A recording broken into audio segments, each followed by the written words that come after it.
Assalamu alaikum wa rahmatullahi wa barakatuh. Welcome to the channel of Standard Medical Notes.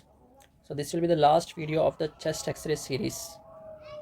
So we will discuss pulmonary edema stage by stage, how it looks on the chest X-ray PA wave, and after that we will learn about some other few X-rays of cardiac hypertrophy, left, right atrial hypertrophy, ventricular hypertrophy. These X-rays we'll see, and we'll end this video and the series. So let's begin with the name of Almighty. So pulmonary edema is staged approach, meaning stage by stage we will see the changes in the chest X-ray. Pathophysiology, as you all know, it is abnormal fluid accumulation, and most often it is the result from left heart failure. There can be other causes, but most common it is cardiogenic cause, that is left heart failure. The chest X-ray findings follow a predictable continuum as pulmonary capillary wedge pressure rises. Okay, so this is the continuum. So we'll discuss this continuum. I will zoom it in. So first of all, in the normal X-ray, 0 is nothing but the normal, and the normal PCWP is 8 to 12 mmHg. 8 to 12 mmHg. It is considered as normal pulmonary venous pressure. So in this stage, when there is no congestion in the pulmonary venous system, the lower lobe vessels will be more prominent than the upper lobe vessels, and also the lower lobe vessel diameter will be more than the upper lobe vessels. So this we will see in the X-ray, 0th phase. So as you can see here, see in this is a normal thing. So normally what in the carina, this is the carina. Okay, so this side they will be denser, okay, and this side they will be lighter. So the lines will be lighter here, the lines will be denser. These are nothing but the pulmonary vascular vessels. Okay, so that is the normal thing we'll notice, and similarly these will be denser in the center, and at the periphery this will be lighter. Okay, this is the normal X-ray. So as shown here, the line is thinner in the upper part and it is thicker in the lower part. So in the erect position, the upper lobe pulmonary veins have a small diameter than the lower lung veins, measured equidistant to the hilum. This is the hilum. If you measure from this line is the center of the hilum. So these vessels will have, this will be in diameter will be long more, and this will be less in diameter, measured equidistant from the hilum. That point you should remember. Okay, so now we will move on to the first stage of the pulmonary edema. So the first stage of the pulmonary edema is cephalization, nothing but redistribution. So here the PCWP will be 13 to 18 mmHg, slightly raised, mildly raised. Okay, and pathophysiology is raised left atrial pressure will lead to venous diversion to upper lobes. So what will happen then? The upper lobe vessels will become either equal or larger than the lower lobe vessels. So now let us see this in the X-ray. So in this X-ray you can see this is known as cephalization. Okay, so you can see this is the hila of the right side. Okay, now if you are seeing these lines, these are looking equal to the diameter of the upper lines, and lower lines are, the thickness is now equal. And if we see it as just without having in mind about pulmonary edema, then we will call it as it is interstitial opacification. Yes, of course it is it will appear as interstitial opacification. The bronchovascular markings will be increased. So what type of interstitial opacification? It is reticular type of interstitial opacification, you will say. Okay, reticular type of, there is no nodular like thing. So in reticular it will be fine, or it can be coarse. In coarse it will be honeycomb. So so this is also seen in pulmonary fibrosis. So how you will differentiate? You will differentiate it based upon the history of the patient. So history will tell us whether it is pulmonary fibrosis. History and physical examination will differentiate, will help us to differentiate between whether it is fibrosis or whether it is due to pulmonary edema, cardiogenic pulmonary edema. And one more thing is, you will have cardiomegaly on the chest X-ray. You will have cardiomegaly. Cardiothoracic ratio will be increased more than 0.5. So that is also one clue from the chest X-ray. So it will appear as interstitial ossification. Okay, cephalization. Okay, that's how you need to differentiate the cephalization from interstitial ossification, reticular. So the second stage is interstitial edema. So now the PCWP will be more than 18, and it will be between 18 to 25 mmHg. What will happen in this? So the fluid leaks into the interstitium now. So interstitium, as you know, if this is one alveoli and this is second alveoli, this part is nothing but the interstitium. Here you will see, you will have pulmonary vessels and the connective tissue. Okay, you will have. So this part is known as the interstitium. So the fluid is not in alveoli, but it is in the interstitium. So what will happen then? You will have these things. You will have Kerley B lines. There will be Kerley A lines, B lines, and C lines. Okay, three things: Kerley B lines, Kerley C lines, and Kerley A lines. Three types of lines are there.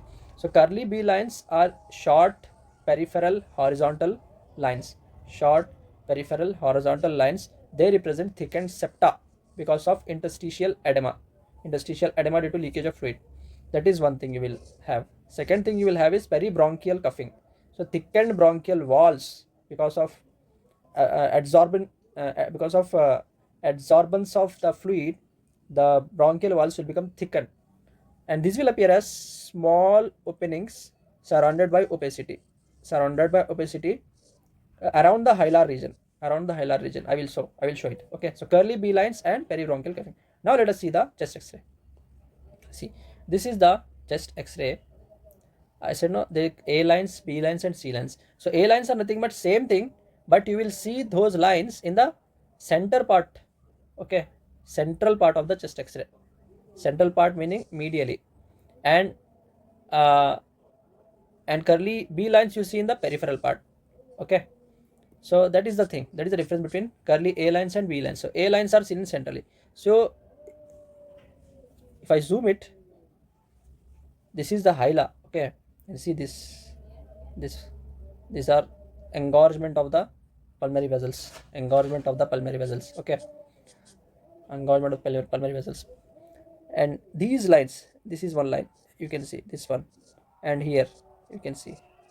So if I draw like this, and if I draw from here like this, so these lines which are present at the center, these are known as Kerley A lines. So these also indicate interstitial edema. Okay, see here, same thing, this arrow, and this arrow. Centrally they are present, 2 to 6 centimeter in length. Okay, so that is Kerley A lines. So Kerley B lines you will see in the periphery. So Kerley B lines you will see in the periphery. So you can appreciate this. Oh, sorry, this line.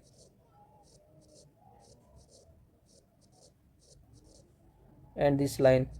Okay, see this peribronchial haziness. This is nothing but engorgement of the pulmonary vessels. Pulmonary edema, butterfly appearance. Remember, we have discussed. Okay, so bat appearance. This one line. Okay, so this I am able to put it, this line. Okay, so these are nothing but here also one. So these are nothing but Kerley B lines. Okay, these also indicate interstitial edema. Now see here, so many small lines, they are just 2 centimeter. I think that which I shown was again central Kerley A lines. So Kerley B lines will be in the periphery, just they are small, and Kerley A lines will be the center, and they'll be large in size, large in length. Okay, large in length. Kerley B lines will be short in length, and they're present at periphery. So let us see, we have missed those lines. Yes, see, if you notice small lines at the periphery, so these are all Kerley B lines. if I show you with the arrow, this thing and this thing and this thing, this thing. So these are all curly B lines. Okay, so these are all curly B lines. Now that is one thing we will see in, so from cephalization to interstitial edema. So the second thing, peribronchial cuffing, I said no. You just see this picture. You are having small size opening like things, meaning that this haziness is so similar to in pneumonia. You see this one, what do you call, that hallmark sign, which I'm not remembering. So air bronchogram, huh? Yeah, similar to air bronchogram, you see in this haziness small blackish dots. Okay, these are nothing but peribronchial cuffings. Okay, peribronchial cuffings, which you will see in second stage of pulmonary edema. Okay, okay, so the second stage also we have seen. So these, and the third stage, that's third stage will be the alveolar edema. So now the fluid will enter into the alveoli here. Okay, and the PCWP will be more than 25 mmHg, and you will have the characteristic batwing or butterfly pattern, bilateral perihilar consolidation. Bilateral perihilar consolidation. Okay, now we will see again, we have seen previously, but we'll see one more time. See here. So grade 3 pulmonary edema corresponds to alveolar edema more than 25 mg PCWP. On chest X-ray, alveolar edema is characterized by symmetrical distribution. That's both lungs are equally affected. Central predominance important. Symmetrical central. That's edema is more pronounced near the hilar regions of the lungs than towards the periphery. And gravity dependent distribution. The edema tends to be more prominent in the lower half of the lungs, following the laws of gravity. And there is something called as reverse bat pattern also, no? So that will be in the periphery. Okay, so that one thing we should remember. Okay, symmetrical, bilateral, central, symmetrical, bilateral, central. So this haziness, this is not any collapse or consolidation, nothing you can say. This is sharp haziness around the hila. These are the hila. Okay, you can see. So this is nothing but the butterfly or bat wing appearance. Okay, so that is about typical pulmonary cardiogenic edema, third stage. Okay, now what is the clue? The clue will be associated findings. The most important clue will be the history and examination. But on a chest X-ray, apart from all this, what can be the clue? The clue are the associated findings. What are the associated findings? So these can be the associated findings. Secondary changes. So you will have cardiomegaly, and you can have bilateral pleural effusion. Most important is this one, cardiomegaly you will have. So this cardiomegaly will tell you that is not any multifocal pneumonia, or also known as bronchopneumonia. It may be due to cardiogenic pulmonary edema. It may be due to pulmonary congestion. It can be pulmonary congestion. That is a clue. Important clue is cardiothoracic ratio will be increased. Okay, that's about the pulmonary edema stage by stage. So first we will have, see here, first we will have the cephalization. Okay, upper and normal vessels will be similar in diameter. You need to differentiate this with interstitial opacification. To differentiate on chest X-ray, cardiomegaly and history and physical examination will be helpful. And then you will have interstitial opacification. Then there you will have Kerley A lines in the center and Kerley B lines in the periphery. Kerley A lines are larger, 4 to 6 centimeter, and Kerley B lines will be shorter, 2 centimeter, and they will be at the periphery. And peribronchial cuffing. Peribronchial cuffing will be there. So these are the signs of second stage. Okay. Okay. Now the third sign was the characteristic bat wing or butterfly appearance. That was about the pulmonary. Let us see some chest X-rays other than this. So this chest X-ray, you are able to see the trachea, it is equidistant, just visible vertebra, so exposure is okay. Now you see here, you are having a ring here. Okay, so this is artificial wall. Okay, and that is artificial wall. The second thing is, if you notice, I will zoom it in, see these sutures in the sternum. So this patient might have underwent open heart surgery for implantation of valvular repair. Okay, so the characteristic sign, the characteristic thing which you are seeing in this is, again, you see here the upper vessels are then cephalization you are able to see, and that what I mean is cephalization is there in this patient. Okay, and along with cephalization you are able to appreciate peribronchial coughings also. Kerley A lines, B lines, both are there. Kerley B lines and A lines are definitely there. So that means interstitial edema is also there. Interstitial edema. Cardiothoracic ratio is, yes, it is increased. CTR is more. So that means our findings are correlating with the pulmonary edema. So there is pulmonary congestion in this patient, and you have seen the valve also. Okay, but what I want to show you is, show this point. See, this is the hard border. Okay, and one more border you are able to appreciate here. Okay, so double hard border, this is known as double hard border sign, is a sign of right atrial enlargement. This is known as hard border. Double hard border sign you will see in right atrial. Remember one thing before interpreting, that enlargements are not sensitive and not specific on chest X-ray. You need to confirm it with echocardiography today, but you can get some clues. Okay, enlargement is not sensitive nor specific on the chest X-ray. It may be of ventricular or atrial. You need to confirm it with 2D echo. So this double hard border sign you see in right atrial enlargement, and the right atrium will be convex. It will become convex in size. Okay, that is, so double hard border you remember. Other thing is, if you draw a line from the carina, this is the, what is carina? This is trachea, and trachea will, okay, sorry, I will draw one more time. Trachea will divide into right and left bronchi. Right will be lower than the left. This is the trachea. Okay, it will divide now. So this part, this dividing angle, this is known as the carina. This is known as the carina. Okay, okay.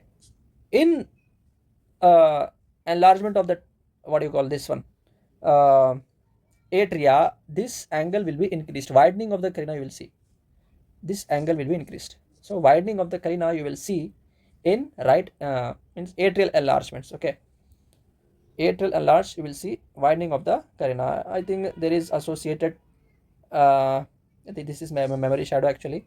Okay, and there is associated left atrium enlargement also, maybe. Okay, that was about right atrial enlargement. Okay, okay.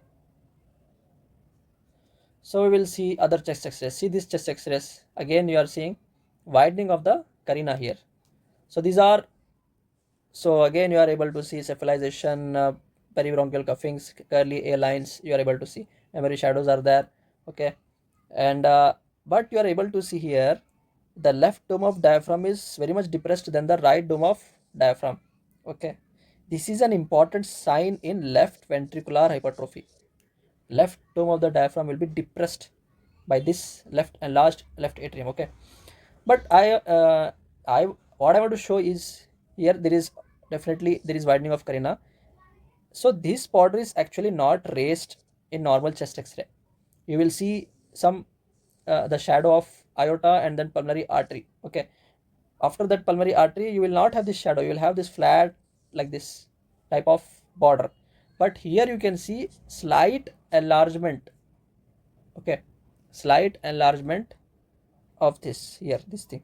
So this is nothing but left atrial appendage which is enlarged. Okay, so that is left atrial enlargement, that is associated with left ventricular enlargement, and definitely the cardiothoracic ratio will be, yes, it is increased here, it is more than 0.5. if you crossly see, it is more than 0.5.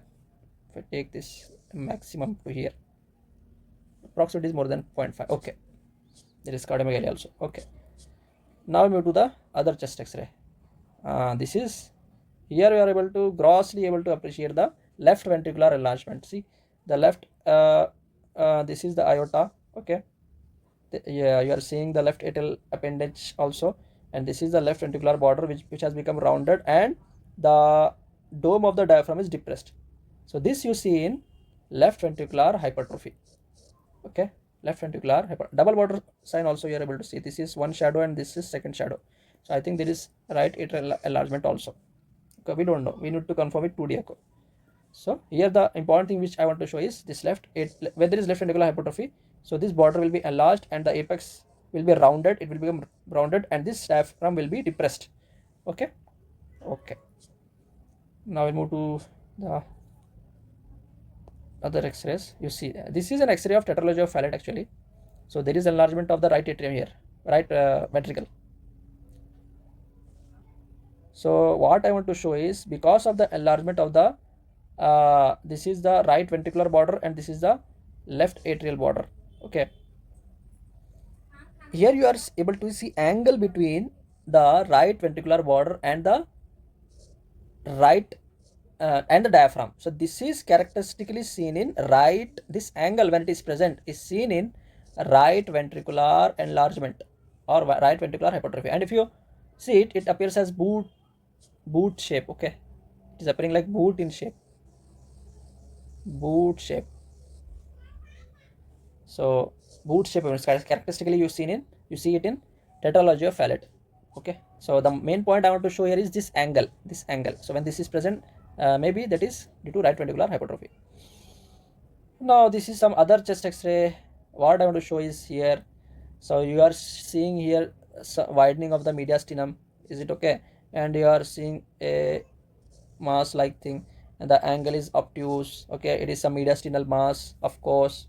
Hilum overlay sign is also present. Hilum overlay sign is absent actually because the hilar silhouette sign is present. So hilum overlay sign is absent. That means this mass is present in the middle mediastinum. This is actually